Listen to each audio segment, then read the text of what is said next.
हिमाचल भाजपा में आखिर ऐसा क्या चल रहा है कि अब नेताओं की नाराजगी खुले मंचों तक पहुंच गई है? क्या कांगड़ा की राजनीति में भाजपा दो गुटों में बढ़ती नजर आ रही है? और सबसे बड़ा सवाल, क्या जिला परिषद चुनावों की ये अंदरूनी लड़ाई आने वाले विधानसभा और लोकसभा चुनावों पर भी असर डाल सकती है?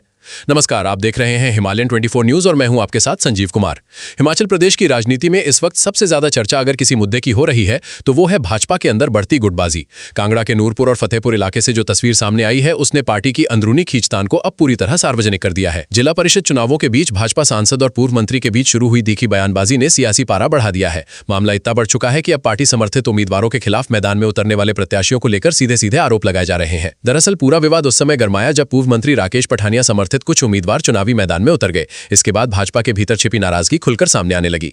राजनीतिक गलियारों में चर्चा तेज हो गई कि क्या भाजपा के अंदर सब कुछ ठीक नहीं चल रहा। पूर्व मंत्री राकेश पठानिया ने खुद को भाजपा का समर्पित कार्यकर्ता बताते हुए साफ कहा कि टिकट मिलना और कटना राजनीति का हिस्सा है, लेकिन उनका रिश्ता संगठन से कभी खत्म नहीं हो सकता। उन्होंने दावा किया कि उन्होंने हमेशा पार्टी और क्षेत्र के विकास के लिए काम किया है, लेकिन कहानी यहीं खत्म नहीं हुई। राकेश पठानिया ने विधायक और सांसद की कार्यशैली पर भी सवाल खड़े कर दिए। उन्होंने कहा कि केवल बयान देने से विकास नहीं होता, जमीन पर काम करना पड़ता है। उन्होंने अपने कार्यकाल का जिक्र करते हुए कहा कि नूरपुर क्षेत्र में करोड़ों रुपए की विकास योजनाएं उनके समय में शुरू हुई थी। इतना ही नहीं, उन्होंने कांगड़ा घाटी की बंद रेल सेवा का मुद्दा भी उठाया और कहा कि जनता सब देख रही है कि किसने विकास किया और कौन सिर्फ राजनीति कर रहा है। अब सवाल उठता है, क्या ये सिर्फ विकास को लेकर बयानबाजी है या फिर इसके पीछे राजनीतिक शक्ति प्रदर्शन भी छिपा है? वहीं दूसरी तरफ कांगड़ा से भाजपा सांसद राजीव भारद्वाज ने भी कड़ा रुख अपनाया। बिना किसी का नाम लिए उन्होंने कहा कि भाजपा अनुशासन और संगठन की विचारधारा पर चलने वाली पार्टी है। उन्होंने साफ संकेत दिए कि कुछ लोग निजी महत्वाकांक्षा के कारण पार्टी को कमजोर करने की कोशिश कर रहे हैं। सांसद राजीव भारद्वाज ने कहा कि पार्टी समर्थित उम्मीदवारों के खिलाफ अलग प्रत्याशी उतारना सीधा सीधा भीतर घात माना जाएगा और संगठन ऐसे मामलों में कार्रवाई भी कर सकता है। अब यहाँ सबसे दिलचस्प बात यह है कि दोनों नेताओं के बयान सीधे तौर पर एक दूसरे पर निशाना साधते दिखाई दे रहे हैं।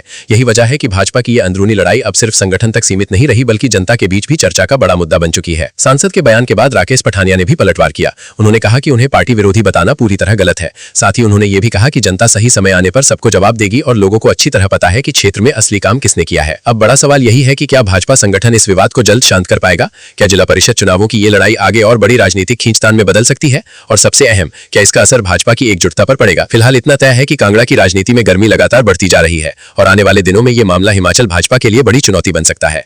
आप इस पूरे विवाद को कैसे देखते हैं? क्या ये सिर्फ स्थानीय राजनीति है या भाजपा के अंदर गहरी गुटबाजी का संकेत? अपनी राय हमें कमेंट करके जरूर बताइए।